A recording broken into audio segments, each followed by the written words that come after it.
மறைந்த காங்கிரஸ் கட்சியின் மூத்த தலைவர் EVKS இளங்கோவனின் உடல் அரசு மரியாதையுடன் தகனம் செய்யப்பட்டது. அவரது உடலுக்கு அரசியல் கட்சி தலைவர்கள் இறுதி அஞ்சலி செலுத்தினர். காங்கிரஸ் கட்சியின் மூத்த தலைவரும் ஈரோடு கிழக்கு தொகுதி சட்டப்பேரவை உறுப்பினருமான EVKS இளங்கோவன் கடந்த ஓராண்டிற்கும் மேலாக உடல் நலக்குறைவால் பாதிக்கப்பட்டிருந்தார்.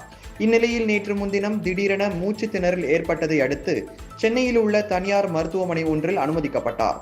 அங்கு அவருக்கு தொடர் சிகிச்சை அளிக்கப்பட்டு வந்த நிலையில் அவருடைய உடல்நிலையில் பின்னடைவு ஏற்பட்டது. இதையடுத்து செயற்கை சுவாச கருவிகள் அவருக்கு பொருத்தப்பட்டன. இந்நிலையில் நேற்று காலை சிகிச்சை பலனின்றி EVKS இளங்கோவன் காலமானார். அவருக்கு வயது 75.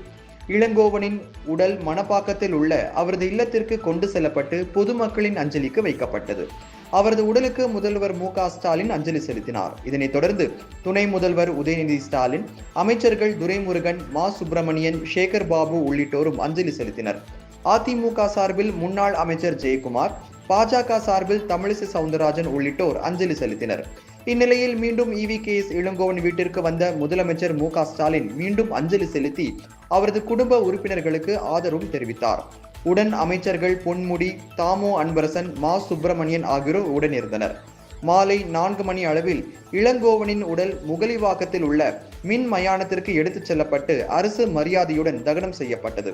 முன்னதாக இளங்கோவனின் உடலுக்கு பல்வேறு அரசியல் கட்சி தலைவர்கள் இறுதி அஞ்சலி செலுத்தினர்.